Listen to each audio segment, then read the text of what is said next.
Yes, good morning, salut tout le monde, bienvenue à Axe, prenez place, c'est un plaisir pour moi de pouvoir vous souhaiter la bienvenue en ce matin, ce beau matin de mai. On est à la 3e semaine de la série Exponentielle, une série qui se veut exponentielle. La semaine passée, Jasmine nous a parlé des dons, des talents, comment est-ce que ça pouvait être exponentiel. Le mot exponentiel, la semaine passée, Jasmine nous a dit comment est-ce que ça voulait dire, que c'est une croissance extrêmement rapide tout le temps. Et c'est un peu le principe, on a vu les talents la semaine dernière avec la parabole des talents, où est-ce qu'on est appelé à faire fructifier, à mettre ça au service de Dieu, d'être des chrétiens à temps plein. Alors c'était le but. La première semaine, on a vu la foi. Donc, la foi qui devient exponentielle, qui devient comme, lorsqu'on se concentre, on focus sur Dieu, la foi devient exponentielle et Dieu s'en sert pour faire des choses qui sont vraiment, vraiment très, très, très au-delà de ce qu'on pourrait imaginer ou penser. Mais ce matin, je vais vous poser une belle question, une interrogation en lien avec, dans le fond, notre rapport à un sujet très particulier. Et vous allez voir ce matin, j'ai beaucoup de choses à vous dire sur un sujet extraordinaire. Mais si je vous avais dit le sujet la semaine dernière, plusieurs personnes ne seraient pas venues aujourd'hui. Alors, mais je ne vais pas commencer de même tout de suite. Je vais vous montrer un ordinateur extraordinaire. C'est un Apple, un Macintosh plutôt, dans les années 80. La compagnie Apple a été créée dans un garage. Et quelques investisseurs, Steve Jobs faisait le tour de ses amis pour avoir quelques centaines de dollars pour investir dans sa compagnie. Et la plupart des gens lui crachaient au visage ou ils riaient en pleine face. Et il y a quelques amis qui ont décidé d'investir dans cette compagnie. Et en 1980, si tu avais investi 5 000 dollars, aujourd'hui tu serais multimillionnaire avec ces mêmes actions-là. Et très souvent, puis l'illustration, j'ai un verset pour vous qui est dans Colossiens 3, le verset 1 à 2, qui dit « Si donc vous êtes ressuscités avec Christ », dans le fond, ça veut dire « si vous êtes des chrétiens ». Quand on parle de « si vous êtes ressuscités avec Christ », on fait référence au baptême. Donc, que tu as mis ta foi en Jésus, tu t'es identifié à Jésus en y obéissant par les eaux du baptême, recherchez les choses d'en haut, où Christ est assis à la droite de Dieu. Attachez-vous aux réalités d'en haut et non à celles qui sont sur la terre. Et pourquoi est-ce que je commence avec mon illustration de Apple? C'est que très souvent, on a la même réaction par rapport à ce qui nous habite, ce qui nous intéresse sur la terre versus ce qui nous intéresse dans le ciel. On va traiter nos biens, nos ressources, notre argent, et on le tient fermement dans des doigts qui sont très fermement fermés parce que ça nous sert aujourd'hui dans notre quotidien de tous les jours. Mais Dieu nous parle incroyablement souvent de l'argent. C'est un thème qui revient de façon récurrente dans toute la Bible. Et parce qu'il nous appelle à avoir une vision plus grande, une vision exponentielle. Une vision de multiplication plutôt qu'addition. Une vision où est-ce qu'on est appelé à utiliser ces ressources-là avec une vision éternelle. Et de la même façon, si les gens avaient eu cette vision-là en 1980, ça aurait été extrêmement prolifique pour eux pour le futur. De la même façon, les chrétiens qui croient, qui aiment Jésus de tout leur cœur, sont appelés à voir les choses terrestres avec une optique céleste, avec une optique éternelle, une optique avec des retombées qui seront éternelles. Et c'est là où est-ce que ce matin, j'aimerais qu'on puisse aller dans ces thématiques-là. Et ça me faisait penser, il y a quelques années, il y a plusieurs années, en fait, une quinzaine d'années, j'étais allé en Haïti. Et dans le fond, en Haïti, la monnaie, c'est la gourde. Ça s'appelle une gourde. Et 50 gourdes, ça vaut 1 piastre. Et là, j'avais fait échanger des dollars en gourdes. Et là, dans le fond, quand on allait au marché acheter des fruits, des légumes, des cossins, on utilisait des gourdes.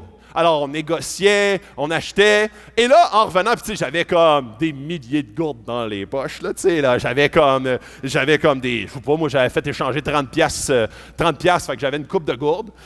Puis là, quand je suis revenu, j'ai pas eu le temps de tout dépenser. Et là, j'avais ça sur mon bureau, dans ma chambre.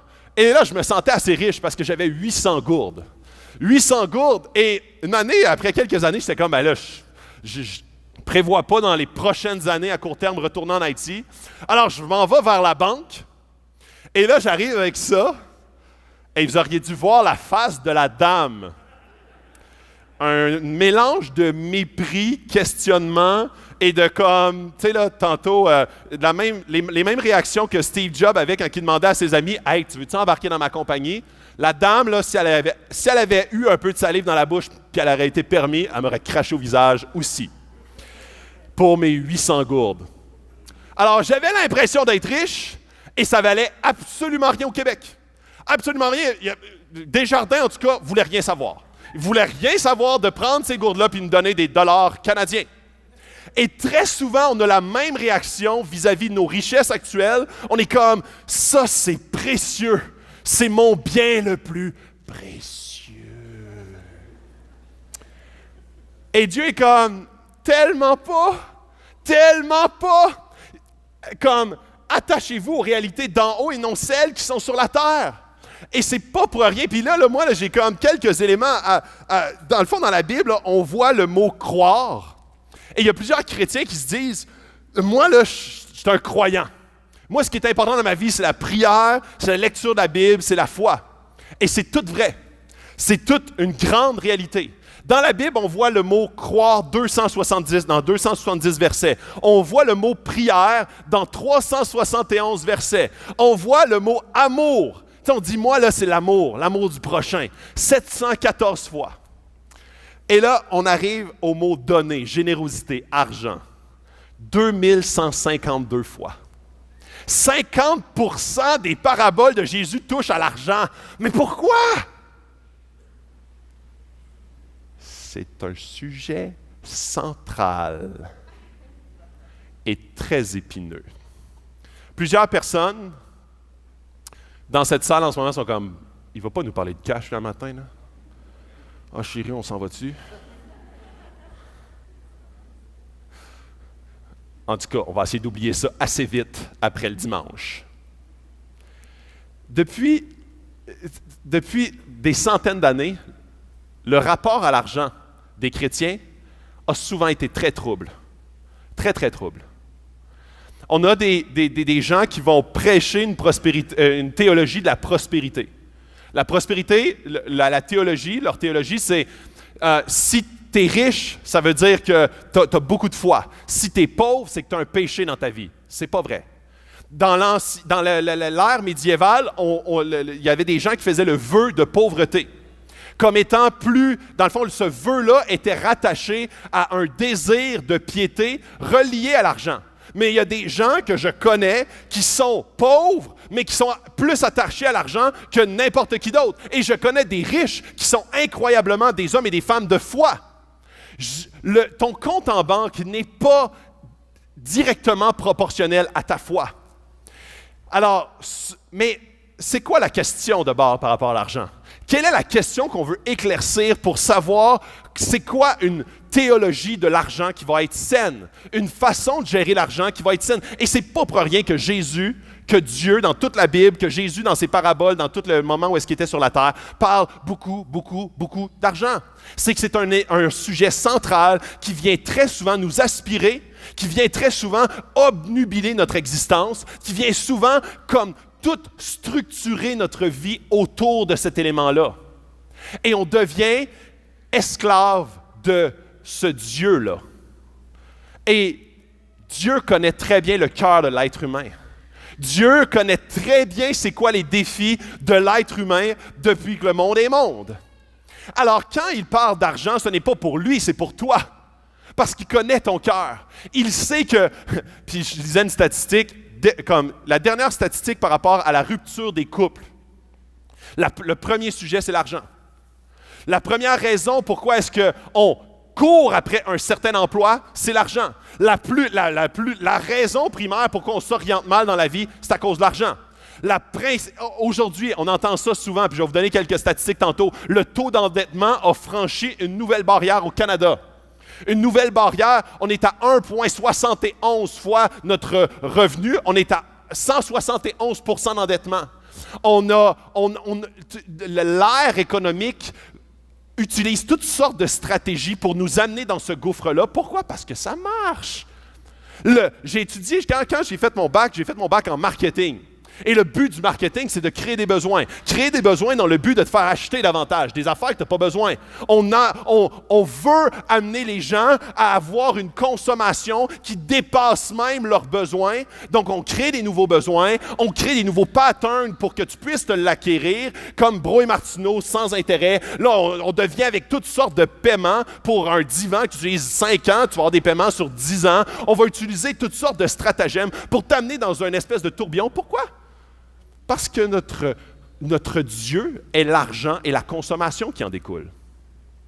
Donc, ça fonctionne bien. Ça fonctionne très bien. Alors, pourquoi est-ce que Jésus parle continuellement de l'argent? C'est que c'est un sujet central. Alors, ce matin, on va passer à travers différentes choses. La première crise dans l'Église primitive, Ananias et Saphira, c'était une crise reliée à l'argent. Ils ont vendu leur champ qui était supposé de donner pour que l'Église prenne de l'expansion. Ils l'ont gardé. Ils l'ont caché. Ils ont menti. La première crise de l'Église était reliée à l'argent. On est tout le temps dans cette espèce de tension-là par rapport à l'argent, notre argent, mon travail. Comment est-ce que je le dépense? Comment est-ce que je peux apaiser ma conscience? Comment est-ce que je peux graviter dans un monde que je vais paraître comme étant équilibré sur ma gestion financière? Et pourtant, c'est un sujet central qui nous tire pour la plupart vers le bas, vers un éloignement de Dieu, vers une idolâtrie. Notre Dieu devient le sujet de l'argent qui est très, très, très sensible. Et ce matin, je vais parler de plusieurs choses, mais je vais être sensible. Supposons que c'est la première fois que tu viens ici à l'Église ce matin. C'est un sujet qu'on traite rarement ici à l'Église. On traite le sujet de l'argent 1 ou 2 fois par année maximum. On devrait peut-être le traiter davantage, mais il faut, comme en ce moment, c'est 2 fois par année. Et ce que j'aimerais vous dire, c'est que c'est certain, normalement, on va investir temps, argent, ressources envers les gens qu'on aime le plus. Donc, on va investir envers souvent nos enfants, notre femme, notre mari, nos parents, etc., nos meilleurs amis. C'est les gens qu'on aime le plus. Donc, on va investir des mots d'encouragement, du temps de qualité, de l'argent, nos économies, on va les orienter vers ces gens-là qu'on aime le plus. C'est certain que si tu ne crois pas en Jésus, et ce matin, c'est sûr que mon message va s'adresser davantage à ceux qui aiment Jésus. Et je sais qu'il y en a plusieurs ici dans la salle qui aiment Jésus, mais mon message va s'adresser davantage à ceux qui sont chrétiens, qui aiment Jésus et qui ont une relation avec Jésus. Parce que c'est sûr et certain que si je te parle de la mission, que je te parle de Jésus, que je te parle de l'argent qu'on aime beaucoup et qu'on parle de donner, d'être généreux envers quelqu'un qu'on ne connaît pas, qui est très loin de nous, qui est dans une... supposons que je te dis, hey, j'ai la mère de l'ami à mon beau-frère, puis la tante de mon beau-frère, excuse, j'avais oublié, celle-là est dans le besoin, elle aurait besoin que tu sois généreux avec elle. Beaucoup plus difficile que quand je te parle de ta mère, ou quand je te parle de ta femme, ou de ton mari. Alors c'est là où est-ce que quand je vais vous parler de cette relation-là avec l'argent et comment est-ce qu'on est appelé en tant que chrétien à relationner avec notre argent et avec la mission, avec Jésus, avec notre finance personnelle, c'est sûr et certain qu'il y a plusieurs personnes qui vont voir ça comme étant un non-sens parce que tu n'as pas de relation avec Jésus. Donc, je voulais juste faire cette petite parenthèse-là avant de débuter, mais détrompez-vous, ce matin, je ne vais pas faire un message, en tout cas pas un message entier sur la générosité à l'Église. Je veux vraiment qu'on entre dans une théologie des finances saines. Je veux qu'on enlève de notre tête l'aspect, comme très souvent, j'ai entendu des messages qui m'ont fait friser mon poil ici. Des messages de manipulation qui touchent à l'argent. Des messages où est-ce qu'on allait peser par honte, par culpabilité sur les gens pour extraire d'eux argent, ressources, etc. Et il faut vraiment mal comprendre le désir de Dieu par rapport à l'argent quand on fait ça comme ça. Au Québec, on a été particulièrement blessés, avec souvent l'Église qui a mis un poids sur les gens, un poids de culpabilité, et on voyait en contrepartie une opulence. On voyait de la richesse opulente dans certaines églises. Alors, ça, c'est ce qu'on appelle de la manipulation au profit de l'hommerie. C'est pas ce que je vous parle ce matin. Ce matin, ce que je veux qu'on découvre ensemble, c'est une théologie saine, fondée sur les Écritures, qui amène l'être humain au bonheur, parce que Dieu connaît le cœur de l'être humain. Pourquoi il parle pendant 2152 versets dans la Bible par rapport à l'argent? Ce n'est pas parce que Dieu a besoin de ton argent, c'est qu'il connaît ton cœur et il sait que si tu fais de l'argent ton Dieu, ça va être un Dieu qui va te briser. Ça va briser ton couple, ça va briser ta vie, ça va briser ta relation avec tes enfants. Combien de fois, puis je parlais de ça une année, j'étais allé à une funéraille et je parlais avec la personne en charge de plusieurs funérailles. Et il m'expliquait comment est-ce qu'il a assisté à des choses qui dépassent l'entendement. Une famille unie avant le décès qui se déchire après le décès à cause de l'héritage. Ils se déchirent parce qu'ils sont comme « Non, ça va être moi. Moi, maman m'avait dit autour de la table que j'aurais plus. Et là, moi, pourquoi elle ne m'a pas mis sur le testament? C'est sûrement qu'elle m'a oublié. » Et là, ça se déchire. Puis là, lui, il était confronté, il voyait ça, et il voyait l'attrait complètement déraisonnable de l'argent sur l'être humain. L'être humain camoufle, l'être humain poursuit, mais l'être humain doit se méfier de cette attraction-là qui réside énormément dans tous les êtres humains. On a besoin de découvrir que l'argent est un mauvais maître et que Dieu est un bon maître. Une année, Jésus il dit, tu ne peux servir deux maîtres. Tu ne peux servir l'argent et Dieu. Et il n'est pas en train de dire, tu dois devenir pauvre.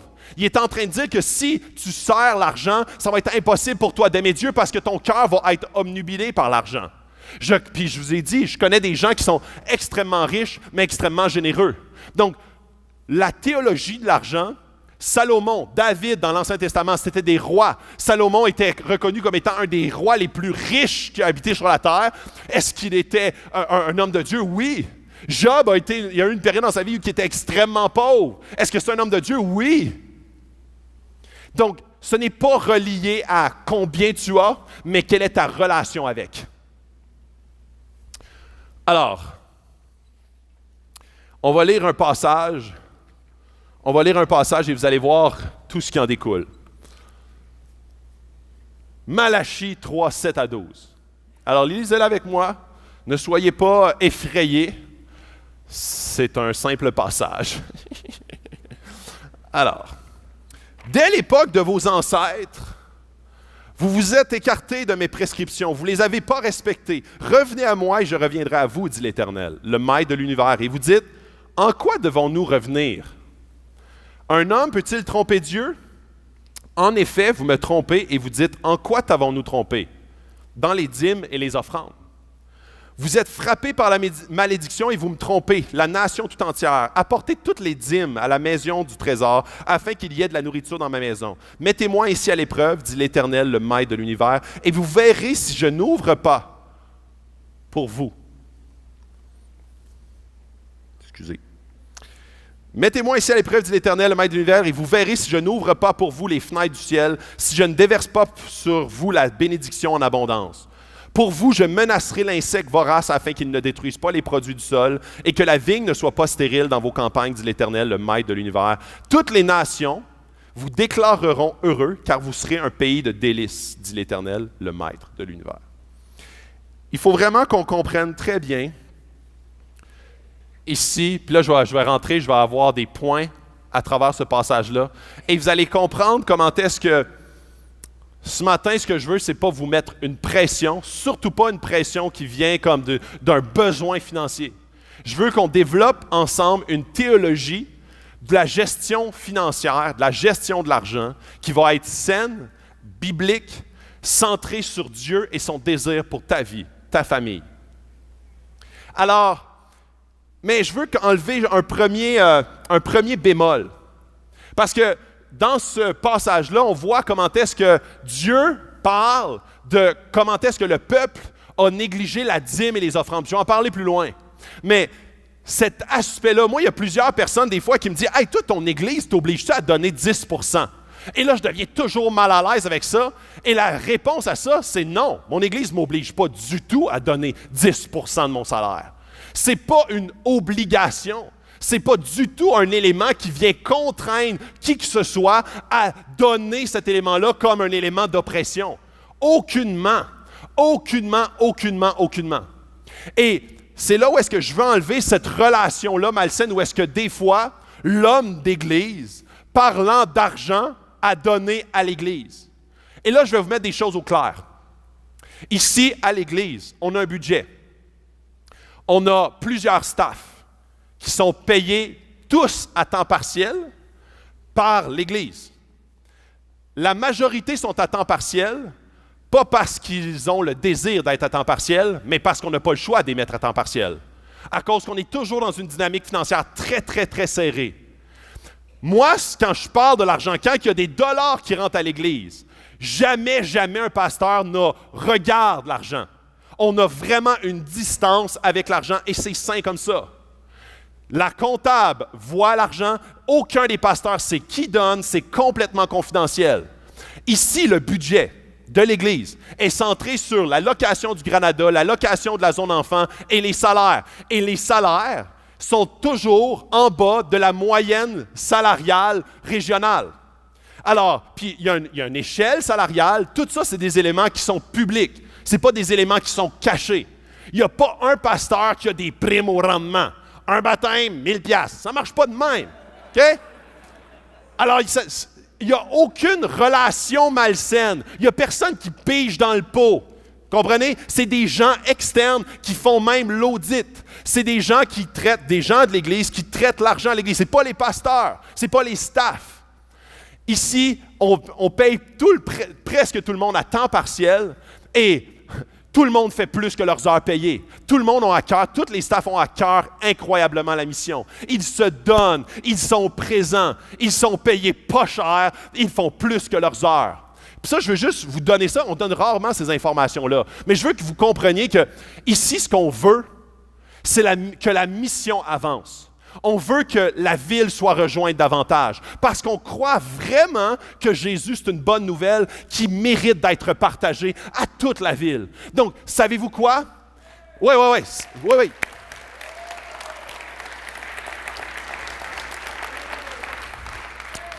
Et savez-vous quoi?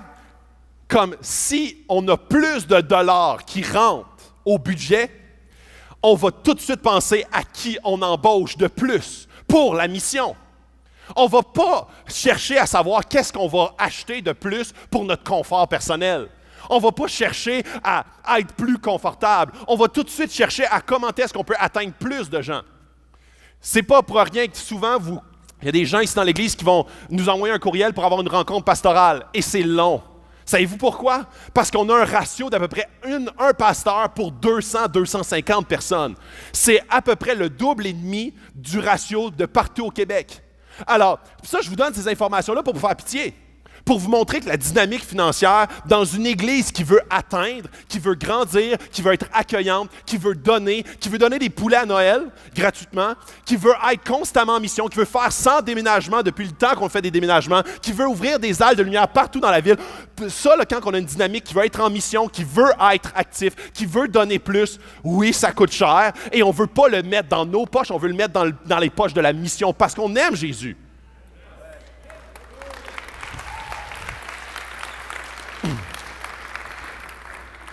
Alors ça, c'était mon autre parenthèse. Okay? Alors, maintenant, ce texte qu'on voit là est vraiment fait pour libérer le peuple de Dieu de l'oppression de l'argent. Dieu n'est pas comme, je commence à être stressé là, parce qu'il manque de l'argent au budget. Là. Dieu est comme, non, c'est parce que quand vous agissez comme ça, je sais que c'est un symptôme d'une maladie plus profonde. Quand vous devenez avare, je sais que ça a une racine, que vous êtes en train de mettre plus votre confiance, votre sécurité dans quelqu'un ou quelque chose d'autre que moi. Alors, ce que Dieu est en train d'apprendre au peuple, c'est que la générosité n'est pas pour lui, premièrement, mais pour eux, et secondairement pour lui. Alors, l'argent est toujours un Dieu qui rivalise avec Jésus dans ta vie. C'est toujours une tension. Parce que, vous savez, l'argent, ça touche tout le monde dans cette salle. Tout le monde. Que tu n'aies pas d'emploi ou que tu as un emploi très, très rémunérateur, l'argent te touche. Si tu as une carte de débit, une carte de crédit, l'argent te touche. Si tu reçois un chèque une fois de temps en temps, l'argent te touche. Ça touche tout le monde dans cette salle. Tout le monde, chaque semaine, ont des transactions à faire. Ils ont à aller à l'épicerie, ils ont à payer leur loyer, ils ont à payer l'électricité, ils ont à payer leur paiement de n'importe quoi. L'argent touche tout le monde. C'est une dynamique que tu le veuilles ou que tu le veuilles pas. Même si tu fais de la simplicité volontaire, que tu as une ferme, que tu as des petites poules, puis tu tues tes cochons, puis tu as un petit jardin, tu vas avoir besoin, une manée, d'un globe. Puis ça, tu ne vas pas le bâtir. Tu vas avoir besoin d'une manée d'aller comme chercher, à moins que tu t'éclaires à la chandelle, mais même là, tu vas avoir besoin d'acheter ta cire une manée. Fait que même si tu es comme déconnecté complètement, tu habites dans une mini-maison, un tipi que tu as bâti dans le fond du bois, tu vas avoir une manée, tu vas être confronté à un troc. Un troc avec quelqu'un. OK, on fait un troc entre nous deux. Fait que l'argent, la dynamique financière va toujours, que tu veuilles t'en détacher ou pas, va toujours nous concerner. Et c'est pour ça que c'est difficile. Parce que tu n'es pas comme... Il n'y a pas beaucoup de dynamique qu'on est continuellement confronté et continuellement réattiré vers. Oh! Puis on est comme, oh, non. Oh! OK? Alors.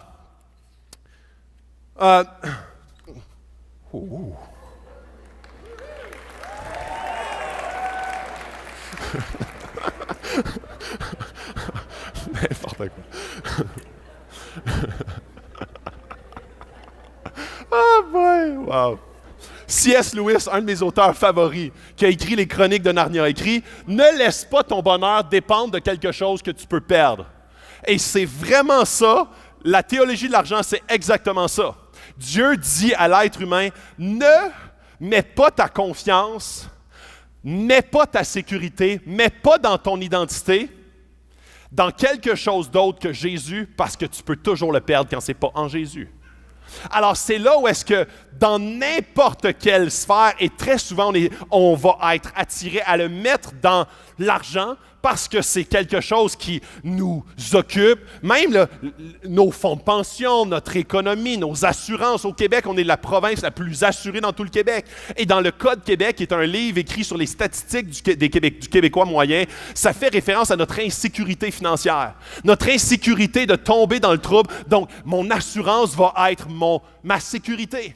Alors, on a un rapport à l'argent qui est spécial. Et je veux parler vraiment de comment est-ce que ça nous touche ici au Québec. Ça nous touche parce que on a été, dans le passé, on a été un peuple qui a été souvent échaudé au niveau de l'argent. Et on est devenu un peuple qui a dit, OK, plus jamais.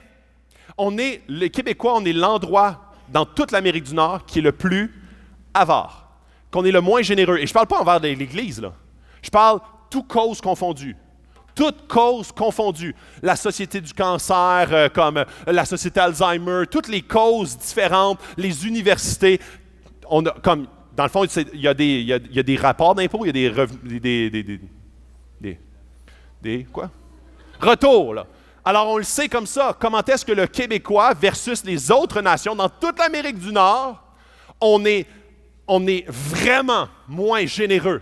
Donc, à cause de nos blessures passées, on est devenu un peuple qui a dit, OK, plus jamais je vais me faire arnaquer, plus jamais je vais me faire exploiter. Et on est devenu très centré sur notre argent et la façon dont on le gère. Et pourtant, l'argent est un bien mauvais Dieu. L'argent est un bien mauvais Dieu pour pouvoir nous amener la sécurité dont on rêve. parce qu'on se rend compte que cet argent-là est très, très fluctuant et on peut le perdre du jour au lendemain, on peut mourir du jour au lendemain. On met notre confiance dans quelque chose qui nous apporte une fausse sécurité. Donc, je vais avoir 4 points pour vous ce matin. 4 points. Dépense, dette, donne, dépose. Les 4 D. Et ça, c'est votre portefeuille complet. Votre portefeuille complet, tu as des dépenses, tu as des dettes, tu donnes et tu déposes. Donc, l'économie. Et j'ai une petite histoire pour vous. Une année, il y avait un père qui donne, c'est pas ma fille, mais c'est un père qui donne à sa fille 2 dollars. 1 dollar pour lui apprendre à être généreuse puis donner dans l'offrande ou donner à Jésus. Alors, elle s'en va à la zone enfant. Et là, la petite fille, elle arrive à zone enfant, puis là, elle avait ses 2 dollars dans ses poches. Et là, elle arrive à zone enfant, et là, elle sort son dollar parce que dans le fond, il y a comme puis pas ici, là, c'est pas ici à la zone enfant, là, mais dans d'autres zones enfants, ils demandent aux enfants une offrande. Et là, la petite fille, elle cherche dans ses poches, puis là, elle trouve juste 1 dollar, elle a perdu l'autre. Fait que là, elle est tout peinée, elle dit « Ah, Jésus, j'ai perdu ton dollar! » Et c'est drôle comment est-ce que très souvent, on fonctionne exactement comme ça. On détermine ce qu'on va donner en rapport avec ce qui est à nous, ce qui est à moi, ce que je veux dépenser. Alors, mon premier point, je vais vraiment traiter de la dépense. Et vous savez, j'ai une clé pour vous, une clé centrale. Une clé centrale, dépense moins que ce que tu gagnes. Et ça a l'air simple comme ça. Ça a l'air très simple. Tantôt, je vais vous donner quelques chiffres par rapport à comment est-ce qu'on est bon pour la dette. Et la dépense, c'est quelque chose qui nous attire profondément. Et même des fois, on va être bon pour se justifier une dépense. On va être bon pour dire, ça, c'est une dépense correcte. Puis là, je ne suis pas en train de juger aucune dépense. Je suis en train de voir avec vous les motifs profonds qui sous-tendent une dépense. Et c'est là où est-ce que la dépense souvent vient d'un besoin perçu. Changement d'auto, je veux de la sécurité. Alors, on va avoir beaucoup plus de facilité à acquiescer à une dépense lorsqu'on voit qu'un besoin est plus légitime. J'ai besoin de sécurité. Ma voiture a 5 ans, donc je veux revenir dans le neuf. Alors, on va dire oui à une certaine dépense reliée à un besoin qui est assez fort pour acquiescer, pour aller de l'avant. Et très souvent, on va même faire surpasser les dépenses momentanées au-dessus de ce que l'on gagne. Et ça a l'air simple comme affirmation, ça. Mais au Québec, puis là, tantôt, je vais vous donner quelques statistiques par rapport aux cartes de crédit. Comment d'entre nous ont une carte de crédit et qui ne la clairent pas chaque mois? Garde un montant sur la carte, donne le montant minimum, et ça, c'est à cause qu'il y a une dépense qui a excédé ce qu'on gagne. Et c'est là où est-ce que c'est très subtil. C'est très subtil, cette affirmation-là. Parce que les gars, ben oui, je sais bien, là, je ne m'achèterai pas comme, je ne dépasserai pas ce que je gagne. Mais on a plein de moyens qui nous permettent de le faire. On a un accédé d'un bar, on a comme le financement maison chez un concessionnaire automobile, on a nos cartes de crédit, on a des demandes de MBNA là, qui nous arrivent par la poste tout le temps, comme nouvelle carte pour vous, augmentation de votre marge, etc., etc. Et on se retrouve, après un certain temps, complètement subjugué, complètement inondé par nos dépenses qui ont dépassé de loin ce que l'on gagne. Ensuite, dette. Si tu vis comme tout le monde, tu seras endetté comme tout le monde. Mais si tu fais ce que personne ne fait, tu vas vivre ce que personne ne vit. Dave Ramsey, un économiste, qui dit cela. Et c'est alarmant de voir comment est-ce que les dettes, c'est quelque chose qui nous touche incroyablement. Particulièrement les milléniaux, les Y, les 20-35 ans. Je suis là-dedans. Fait que je parle à ma génération. Les 20-35 ans, ils ont 33% des dettes, mais pourtant sont 23% de la population. C'est des gens qui consomment le moment présent, qui aiment les loisirs. Puis je parle comme, ils sont beaucoup dans ce bout-là. Hein? Fait que, on aime les loisirs, on aime ça là, maintenant, comme au pire. Ah, ça va sûrement aller mieux demain. Ah, ma carte de crédit me le permet. Et on se fie sur si notre carte de crédit dit oui pour le faire. Et c'est là où est-ce que notre taux d'endettement augmente. J'ai d'autres statistiques pour vous. La moyenne discrétionnaire de dette canadienne, à part l'hypothèque, est de 8 500 $. Ça, c'est la moyenne canadienne. 12% de la population, 25 000 et plus. 14%, 10 à 25 000. Ça, c'est de la dette. C'est de la dette avec des taux d'intérêt de 5, 10, 15, 20% pour les cartes de crédit. Voyez comment est-ce qu'on a l'impression que l'argent ne nous obnubile pas et pourtant on est esclave. Combien d'entre nous pourraient sauter une paye? Ça n'en dit très long sur notre rapport à l'argent. Si tu as 10 000 $ sur une carte de crédit, puis tu payes le montant minimal, 200 $, 80 ans pour la payer. C'est pas une bonne idée de payer le montant minimum. Puis j'ai de l'air ce matin de faire comme une espèce de mélange de cours de finance avec une preach. Là, tu sais. Et vous savez, le sujet de l'argent, c'est un sujet qu'on devrait beaucoup plus aborder. Parce que c'est un sujet central dans toutes nos vies. Et c'est un sujet qui nous rend esclaves pour plusieurs d'entre nous. Puis on est comme, non, parle-moi de pardon, parle-moi d'amour, mais pas de mon cash. T'as moins ça. Et on le fait avec assez de, comme je le sais qu'en ce moment, là, depuis le début, le monde, il y a plusieurs personnes dans la salle qui sont comme inconfortables. Il y en a du monde qui sortent, qui sont comme, non, moi, là, tu viens pas me parler de mon cash, là, ça, c'est à moi, là. Ça, moi, j'ai étudié pour ça, j'ai eu ce job-là, je travaille fort pour ça, ça, c'est à moi. Parle-moi de des belles valeurs, là, chrétiennes, mais pas de ça. Et tu te rends pas compte comment est-ce que ça, c'est ton esclave. Et quand on menace ton Dieu, c'est sûr que tes dents viennent longues. À chaque fois qu'on menace notre idole, c'est sûr et certain que notre réaction est viscérale. Arrête de me parler de ça. Arrête de me parler de ça. La même chose, quand j'ai parlé il y a quelques semaines de la pornographie, de la sexualité. Arrête de me parler de ça. Arrête de me parler de ça. À chaque fois qu'on vient menacer une idole, notre réaction primaire, c'est arrête de me parler de ça. Je ne veux pas le savoir. Je veux rester dans mon monde virtuel. Et ce matin, je vais vous parler de ce livre-là. Un livre qu'on a commandé à 200 exemplaires. Parce qu'on croit sincèrement. Et c'est pas... Puis ça, là, je veux vraiment clarifier ça. C'est pas pour qu'il rentre plus dans les coffres de l'Église. Là. C'est parce que c'est un sujet que plusieurs personnes ignorent, mais que ça les conduit à la mort. Puis quand je dis à la mort, c'est à la mort de toutes sortes de choses. Mort relationnelle dans ton couple, mort de ta famille, mort où est-ce que tu n'as pas le choix de faire de l'over pour payer tes dépenses, tes dettes que tu t'es infligées dans le passé, et tu deviens dans un tourbillon qui t'amène à la mort. Ce livre-là, c'est un livre qui est très court. C'est un livre qu'on vend 5 $. Moi, je vais en acheter 4 juste pour en donner à qui que je rencontre et qui a des troubles financiers. Parce que ça, c'est une théologie saine des finances. C'est une théologie pour comme vraiment purifier notre rapport avec l'argent. Et je vous le dis, là, je vous encourage, je vous exhorte, je ne sais pas quel synonyme je pourrais utiliser d'autre, mais à en acheter une copie au moins par famille. 5 $, comme 2 cafés, ou 1 chez Vanout. 5 $.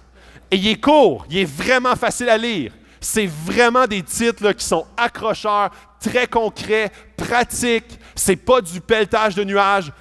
Achetez-le. Il y a comme plein de copies à l'entrée à la table de livres. À la fin, là, passe à l'action. Vraiment. Il faut que notre Église devienne une Église où est-ce qu'on est des disciples en n'excluant pas le côté financier. Jésus ne l'a jamais exclu. Dieu connaît le cœur de l'être humain, il ne l'a jamais exclu, et c'est pourquoi il faut absolument aller là. Il faut voir de quelle façon l'argent devient une idole dans notre vie, qui nous enchaîne, qui nous tient captifs, qui amène plusieurs relations à la mort, et qui nous amène dans une distance spirituelle avec Dieu.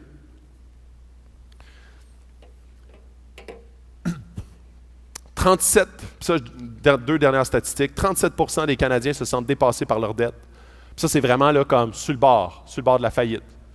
49% des Québécois vivent en attendant la prochaine paye. Ça veut dire qu'ils ne sont pas capables, ils n'ont aucune économie, ils ne sont pas capables de passer une paye. Ils tombent dans le trouble. 1 sur 2. Alors, la personne qui va me dire que le sujet de l'argent ne touche pas tout le monde ici, je ne crois pas. Ensuite, donne.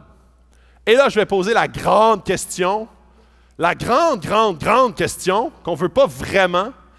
Est-ce que le chrétien devrait payer la dîme aujourd'hui? La dîme, OK, ça c'est un concept dans l'Ancien Testament qu'on a vu dans le passage. La dîme, c'est 10%. Alors, quand on parle de la dîme et des offrandes, dans l'Ancien Testament, le pourcentage approximatif que le juif classique payait en termes de dîme et offrande était de 23%. 10% à la dîme, 13% une moyenne aux offrandes. Est-ce que le chrétien devrait payer la dîme? Je vais répondre par oui et non. On n'est plus sous la loi. L'Ancien Testament, il y avait une loi qui exigeait ce genre de rapport-là. On n'est plus sous la loi. Quand Jésus est venu, il est venu accomplir la loi. Il est venu accomplir ce que...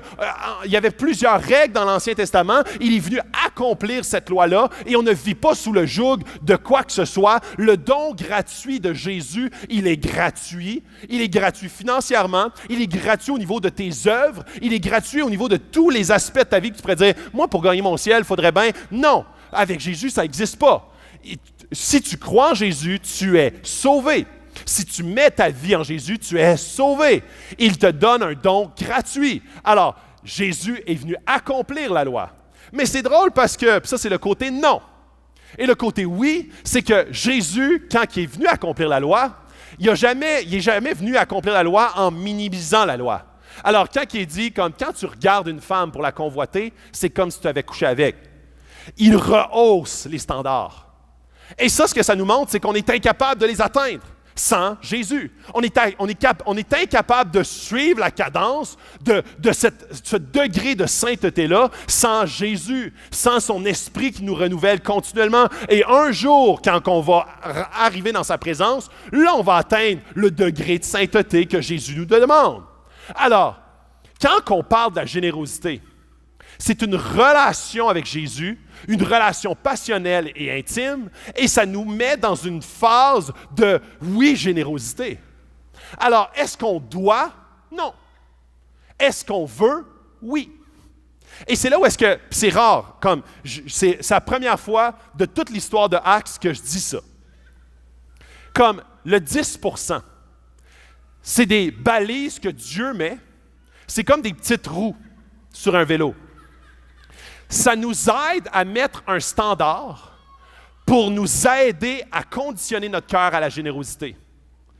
Et c'est même pas pour lui, c'est pour nous premièrement. Et vous savez, c'est extrêmement spécial de voir comment est-ce qu'on est fait. Apportez toutes les dîmes à la maison du trésor, afin qu'il y ait de la nourriture dans ma maison. Mettez-moi ici à l'épreuve, dit l'Éternel, le maître de l'univers. C'est la seule fois dans toute la Bible où est-ce que Dieu dit « mettez-moi à l'épreuve ». Si tu crois en moi pour ton éternité, crois en moi pour tes finances. Souvent, on est comme « ouais, je crois en Dieu », mais c'est plus un « au cas où ». Et on se rend compte que la générosité, et quand Dieu dit comme « mettez-moi à l'épreuve pour voir », check-moi bien aller. Est-ce que je suis ton Dieu ou je ne suis pas ton Dieu? Et c'est fou, puis j'ai plein de versets, j'aurais pu vous partager une panoplie de versets. Il y a plein de promesses reliées à l'argent. Il y a plein de promesses reliées à la générosité. Mais avec toute promesse, il y a une prémisse. Et c'est là où est-ce que très souvent la prémisse, c'est comme « fais cela ». Et puis dans les proverbes, on le voit souvent, je vais vous en montrer un tantôt, on voit « si tu fais cela », voici ce que ton cœur va s'orienter. Dans Matthieu, on dit, là où est ton cœur, là aussi sera ton trésor. Là où est ton trésor, là aussi sera ton cœur. Inversement. Donc, c'est là où est-ce que quand on met notre cœur dans une place, dans une direction, quand on l'oriente, c'est là où est-ce qu'on voit où est-ce qu'elle est notre trésor. C'est là où est-ce qu'on voit où est-ce qu'on se déverse. Et c'est pour ça que quand Dieu nous dit un montant, quand Dieu nous dit une balise, quand Dieu nous dit comme, ouais, non, c'est plus que juste qu'est-ce que tu aurais le goût de donner. C'est pas de la générosité. En tout cas, ce n'est pas de la générosité sacrificielle. Et ça, je sais que c'est particulièrement challengeant pour nous, Québécois. Et très souvent, on va avoir le « amen » versus le « aïe aïe ». Et ça, là, ça nous arrive tous, ou presque tous. Amen veut dire comme, tu sais, c'est un mot pour dire je suis d'accord, je suis en lien spirituellement avec ce que tu fais, avec ce que Dieu fait. Souvent, on dit Amen à la fin d'une prière. Amen, Amen, je suis d'accord. Puis la foule dit Amen, yes, on est dans. Puis là, quand on développe notre rapport d'impôt, hein, c'est assez récent ça, on développe notre rapport d'impôt puis on voit combien est-ce qu'on a donné pendant l'année. Et on est comme, aïe aïe, hey, c'est un char ça. Oh, c'est une télé 4K, 60 pouces. Hey, ça aurait pu être un beau voyage. Ça aurait pu, hey, wow! Puis là, c'est là. L'ennemi nous montre ce qu'on aurait pu acheter pour nous. Ce que mon petit nombril aurait pu consommer. Et c'est là où est-ce qu'il faut que je fasse comme, non, emmène à ce que tu fais. Toi, tu peux prendre des... Puis nous autres, notre plus grand désir, ici à l'Église, OK? C'est qu'on soit en mission, qu'on ait une Église en mission, qu'il y ait de l'impact dans la ville. Notre plus grand... comme ce qu'on aime le plus voir, c'est des gens qui se convertissent, des gens qui viennent à Jésus, OK? Ça, c'est ce qu'on aime le plus voir. C'est ce qu'on aime le plus comme être utilisé pour. Nos prédications, la louange, quand on fait des initiatives, on veut que plus de gens connaissent Jésus. Alors quand mon argent, mes dollars servent à faire la mission, c'est un gros amen exponentiel. Parce que quand mes dollars qui sont finis, qui ont une limite, peuvent avoir un impact éternel sur l'éternité de plusieurs personnes, c'est exponentiel. C'est extraordinaire comment est-ce que des dollars, ou est-ce que oui, c'est vrai, j'ai sacrifié une grosse télé pour que des gens soient sauvés. C'est-tu pas malade? C'est débile, ça. Sérieux. Sérieux. C'est là où est-ce que si tu perds la notion de l'éternité dans comment est-ce que tu es généreux, non, c'est aïe, aïe, aïe, aïe, aïe. Non, no way, OK. Je vais donner une coupe de scène pour dire, je vais payer ma place, mais c'est tout, là. Ma générosité, c'est plus de la générosité, c'est de la consommation de ma chaise. Mais c'est là où est-ce qu'il faut penser exponentiel. Quand on est centré sur ici, maintenant, ce que je consomme dans l'église, mon café, ça vaut peut-être 1,50. Ah, puis la petite crème avec, puis mon siège, bon, ça vaut à peu près 5$, puis de l'éclairage, bon, OK, on va donner 8 à matin. On est dans un mode consommation. Puis quand on est comme, non, ce qu'on veut, c'est être généreux pour atteindre la ville. On veut davantage être généreux dans cette direction-là. Puis c'est pour ça que je vais dire une chose. Si l'Église ici, ce que je dis à tous les chrétiens, c'est arrange-toi pour donner à une Église, à une mission, que tu crois dans leur mission. Si ici, tu ne crois pas qu'on fait bien, assez la mission, si tu penses que ton argent pourrait être mieux investi dans une autre Église, dans une autre mission, qui vont plus atteindre la mission de Jésus, vas-y, go for it. Ce qu'on veut, ce n'est pas la croissance de notre Église. On veut la croissance du royaume de Jésus. Mais ce que tu ne veux pas, c'est de dire, OK, j'ai quelque chose à finir, OK?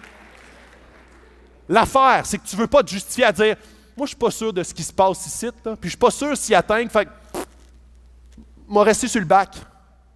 OK, si ça, c'est ton prétexte, trouve une église que tu as confiance, trouve une église qui atteigne la mission, trouve une église qui vont comme rejoindre la ville, qui vont rejoindre des gens qui rencontrent Jésus, puis donne. Sois généreux. Sois généreux à cette église-là, ou cette mission-là, ou ce ministère-là, ou cette institution-là qui veulent rejoindre la mission de Jésus. Parce qu'ici, ce qu'on veut, là, c'est pas de devenir gros pour devenir gros. On veut avoir plus de gens dans l'église qui rencontrent Jésus pour qu'encore plus de monde rencontre Jésus. On veut avoir plus d'implantation pour rejoindre encore plus de gens pour Jésus. On veut davantage de gens qui s'occupent des gens. On aimerait ça engager un nouveau pasteur qui fait plus de counseling pour des gens qui sont brisés, blessés. On aimerait ça un autre pasteur qui fait plus de formation pour passer du lait au steak. On veut des gens qui sont bébés dans la foi puis qui puissent grandir pour devenir des chrétiens matures. On aimerait ça pouvoir investir dans la mission de Jésus, pas juste pour rejoindre les gens, mais après ça, qu'ils grandissent en Dieu.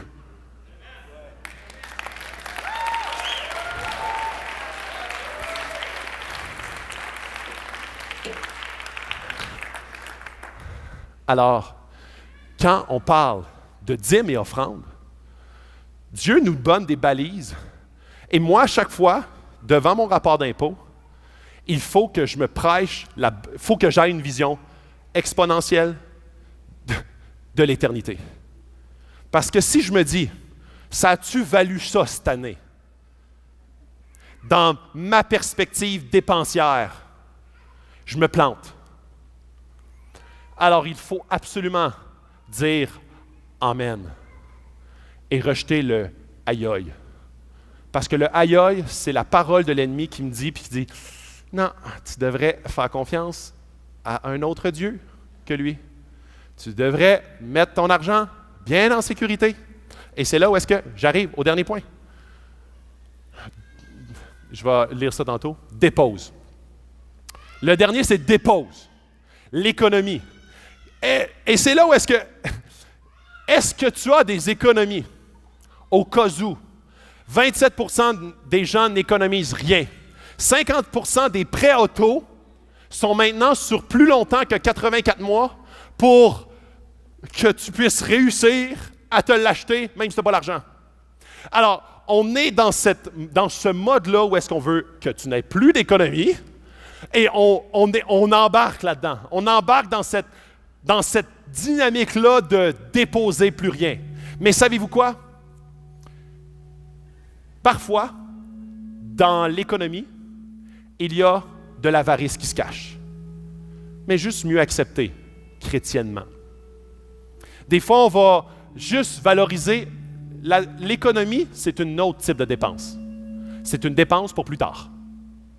Donc, je l'économise pour mes enfants, c'est une dépense pour plus tard. Je l'économise pour un futur voyage, c'est une dépense pour plus tard. Je l'économise pour ma retraite, c'est une dépense d'un gros Winnebago pour plus tard. Mais c'est une dépense. Et c'est là où est-ce que très souvent, on va camoufler une avarice. Je ne peux pas être généreux. J'ai beaucoup d'économies à faire. Je ne peux pas être généreux. Je suis là. Et c'est là où est-ce que ce que je veux ce matin, c'est pas vous mettre un poids sur les épaules. Mais clairement, puis c'est pour ça qu'il faut comme... Ça se peut que ce matin, tu es comme, je suis à la gorge. Toutes les statistiques que j'ai partagées, ça se peut que ce soit toi. Et ça se peut que tu es comme, moi, c'est impossible. Nice, super. Dieu te challenge un matin. Dieu te challenge à comme faire, je veux faire un pas. Je veux aller vers l'avant. Je veux comme me positionner dans une position où est-ce que je vais pouvoir être généreux. Dans l'autre citation que j'avais ici, c'était Mère Teresa qui dit, ce n'est pas combien tu donnes. Puis on est comme, ouais, yeah, mais combien d'amour tu mets dans ton don? Yeah, ça et moi, là, je donne ça, il y a de grosses piastres, mais il y a de l'amour en s'il vous plaît là-dedans.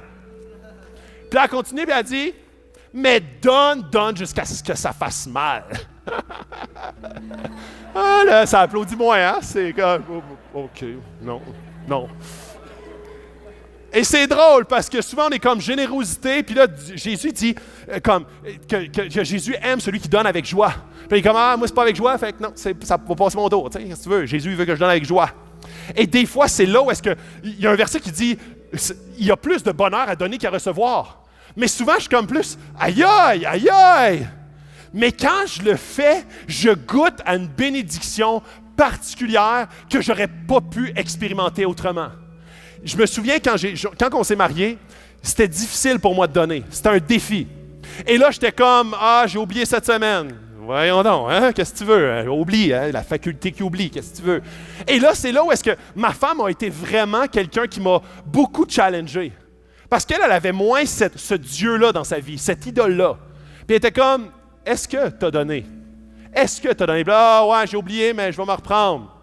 C'est moi qui fais échec, tu sais, là. Fait que, je vais me reprendre. Et continuellement, je volais Dieu. Quand je dis volais Dieu, là, c'est que mon cœur appartenait à mon idole plus qu'à Dieu. Dieu n'est pas comme, hey, je manque de cash, vite, vite, vite. Non. Il est comme, il voit dans mon cœur. Il voit dans nos cœurs. Et là, la plus grande délivrance, sérieusement, la plus grande délivrance, c'est quand j'ai fait des prélèvements automatiques dans mon compte. Et par la suite, oui, à certains moments, je faisais « aïe, aïe ». Et de plus en plus, Dieu, comme dans les dernières années, on n'a jamais rien manqué. Souvent, moi, ma femme, on est comme, on veut rehausser notre générosité chaque année. Et on regarde, puis on dirait qu'on a toujours plus. On dirait que c'est un calcul qui ne marche pas de façon terrestre. Mais depuis les dernières années, où est-ce que je suis plus fidèle envers Dieu, on n'a jamais été aussi bien nantis. J'ai des contrats qui arrivent de l'extérieur. J'ai eu un emploi qui est extraordinaire à l'université.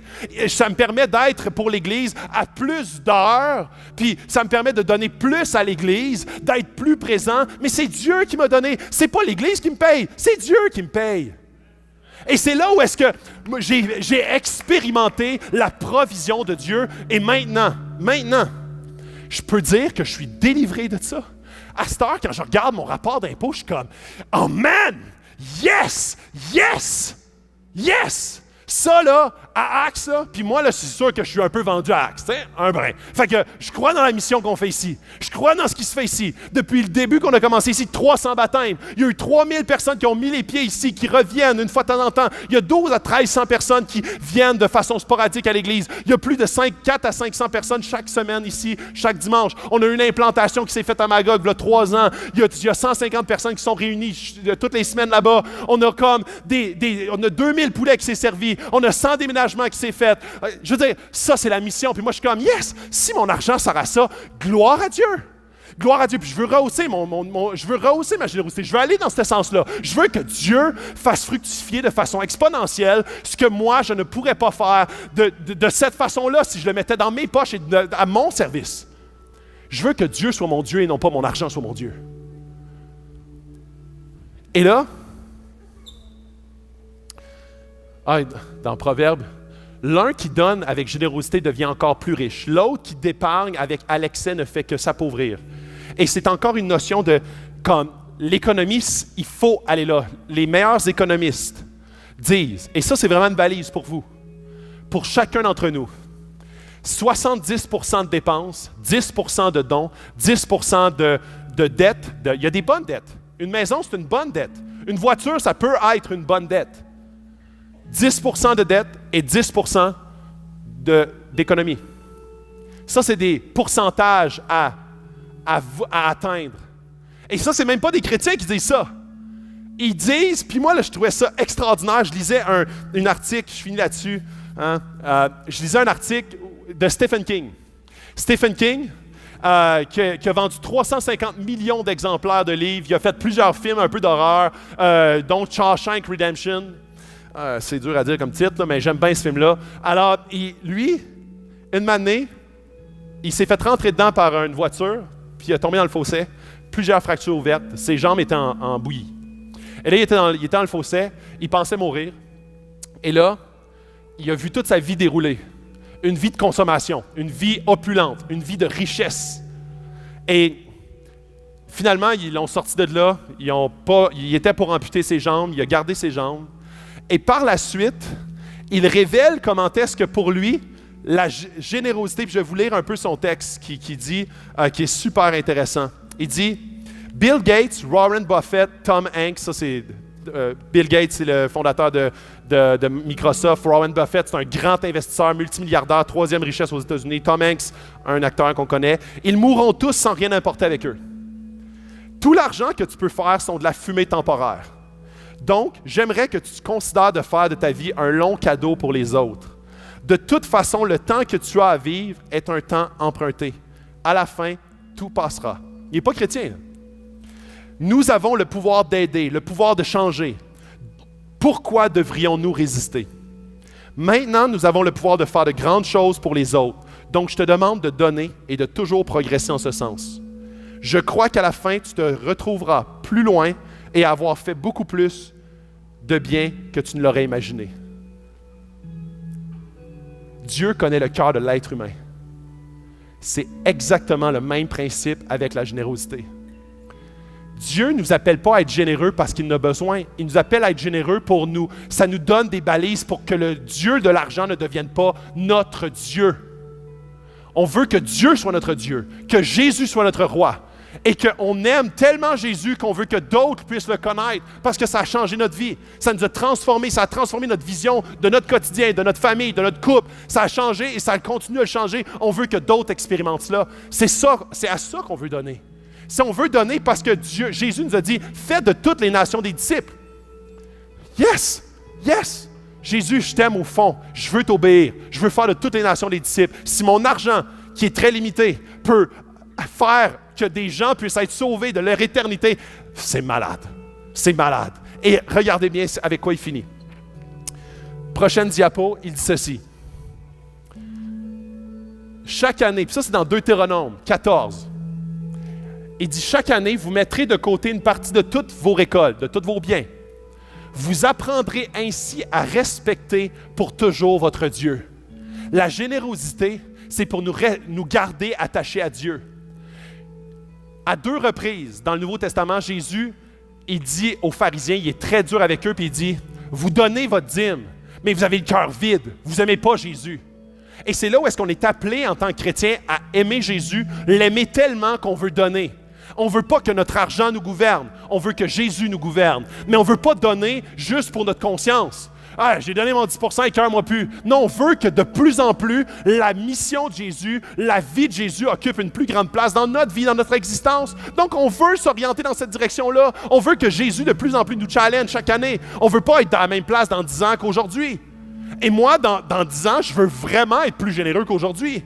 Et oui, ça va prendre moins de dépenses. Puis les gens, quand je dis ça au travail, oublie ça, là, ils me regardent vraiment croche. Parce qu'eux autres, ils ne connaissent pas Jésus. Ils n'aiment pas Jésus. C'est comme je te dis, hey, j'aimerais ça que tu me payes un voyage. Tu payes un voyage, je ne sais pas, moi, à mes enfants. Ils vont faire, non, pas vraiment. C'est le même principe. C'est normal que les gens ne comprennent pas la générosité parce qu'ils n'ont pas rencontré Jésus. Et c'est là où est-ce que ça doit motiver ma générosité à diminuer? Non, pas du tout. Je veux qu'elle augmente pour que les autres rencontrent Jésus. Et il dit dans Deutéronome, il dit, la générosité permet de rester connecté à Dieu. De savoir que c'est de Dieu que je dépends. Mes revenus dépendent de Dieu, pas de mon travail. Et il finit avec ceci. Toutes les nations vous diront heureux, car vous serez un pays où il fait bon vivre, dit l'Éternel. La générosité apporte un peuple libéré. Il y a une chanson qui dit « L'argent fait le bonheur, l'argent. » Non, tellement pas. Ce qui fait le vrai bonheur, c'est Dieu. Si l'argent fait ton bonheur, t'es proche du malheur. Si Dieu fait ton bonheur, les nations autour vont faire comme « Wow! Pourquoi lui est heureux de dépenser à son église? » Ah, il a dû se faire manipuler, lui. Il a dû se faire brainwasher. Non! Je dépense pas à mon église, j'investis dans l'éternité! C'est malade! Wow! Ça n'a rien à voir, là! Ça n'a rien à voir! Tu comprends pas? Je paye pas ma place, je dépense pas, j'investis! Ouh! Je suis en train de m'acheter des actions à Apple, puis dans 20-30 ans, tu vas voir, ça va valoir des millions d'âmes! C'est ça, la pensée de Dieu pour la générosité. Je sais que ce matin, j'ai brassé pas mal. Je sais que j'ai comme peut-être été dans des endroits que tu dis non, tu n'as pas le droit d'aller là. Je m'excuse pas. Parce que, savez-vous quoi? Il faut qu'on puisse être une église qui s'exhorte, qui ne font pas juste se chanter dans les oreilles quelque chose qui fait qui nous flatte toujours dans le sens du poil.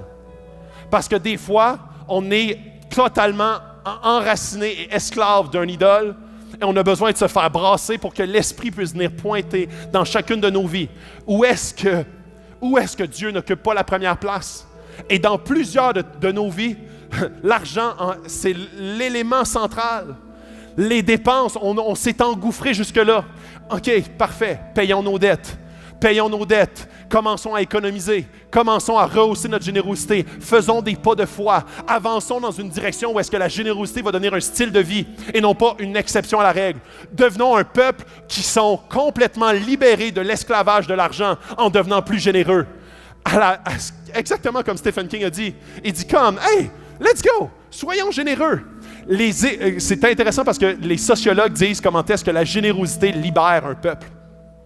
Et ce n'est pas des chrétiens, libère un peuple de cette oppression financière. Et c'est un calcul qui vient court-circuiter. Parce que dans notre tête, c'est comme non, plus j'en ai pour moi, plus que ça va aller bien financièrement, puis plus que je vais être sécure. Ce n'est pas ton argent qui t'amène ta sécurité. Je veux prendre un temps pour prier. On va se lever ensemble. Je veux prier parce que je veux que ça ne soit pas un message humain, mais que l'Esprit puisse toucher nos cœurs en tant qu'Église. On a tous à être rencontrés par Dieu. On a tous à être rencontrés par son Esprit. Que tu sois jeune, que tu sois vieux, que tu sois étudiant, que tu sois retraité, que tu sois dans un moment familial très intense, que tu sois comme dans le pic de l'âge ou dans le pic de carrière, la générosité doit être quelque chose qu'on veut prendre, qu'on veut devenir, qu'on veut s'orienter, qu'on veut toujours avancer, on veut stepper up, on veut que ça devienne un style de vie. Donc, je vous invite à ne pas cesser la réflexion après le dimanche. Je vous invite à en parler dans l'auto en retournant. Comment est-ce que ce message de ce matin ne peut pas être juste une belle parole, mais peut passer à l'action? Je t'invite à ne pas être un auditeur qui oublie, mais à mettre en pratique ce que Dieu veut t'enseigner ce matin par rapport à ta dynamique personnelle. Oui, Dieu, on vient devant toi parce qu'on sait que tu es la réponse. Dieu, tu es notre Dieu. C'est toi qu'on aime. C'est toi qui nous as sauvés. C'est toi qui nous as rachetés par le sang de Jésus. C'est toi qui nous as fait de nous des enfants d'adoption. On est maintenant tes fils et tes filles. On t'appartient. On ne veut pas être à genoux devant le Dieu de l'argent. On ne veut pas que cette attraction-là puisse nous attirer loin de toi. On veut que tu prennes la première place. Dieu, que ton esprit, en ce moment même, puisse nous convaincre de ce qu'on a besoin d'être convaincu dans nos vies. Que l'esprit puisse, dans cette salle, venir toucher les cœurs. Que ton esprit puisse convaincre de comment est-ce que l'argent a pris trop racine dans certaines sphères. Et que tu puisses nous libérer. Que tu puisses nous amener, Seigneur, à plus de discipline au niveau financier. Qu'on commence à économiser. Qu'on commence à payer nos dettes. Qu'on diminue nos dépenses. Qu'on commence à être généreux. Qu'on rehausse notre générosité. Qu'on veuille atteindre la ville. Qu'on veuille être en mission. Qu'on veuille obéir à Jésus. De faire de toutes les nations des disciples. Qu'on ait une vision non pas limitée et terrestre, mais exponentielle de l'éternité et des choses éternelles. Dieu, tu es le seul qui peut changer l'addition en multiplication. Tu es le seul qui peut changer nos biens qui sont complètement limités à vraiment un impact infini. Dieu fait de ton Église, cette Église, une Église à ton image, selon ton cœur. Tu es donneur. C'est toi qui gères tous nos biens. C'est toi qui nous donnes. C'est toi qui pourvois. Aide-nous à réaliser, à vraiment être des gens qui sont complètement en adoration par notre bouche, notre louange, nos biens, nos finances, notre argent, nos talents, nos dons, que vraiment toute notre vie puisse être à ton service. Challenge-nous. Exhorte-nous. On ne veut pas être stagnant. On ne veut pas être une Église qui, dans 10 ans, est au même point. Donc, Seigneur, fais ce que tu as à faire dans notre Église. Transforme des vies. Dans le nom de ton Fils qu'on prie. Et pour ta gloire. Amen. On va passer un temps de louange. Yes.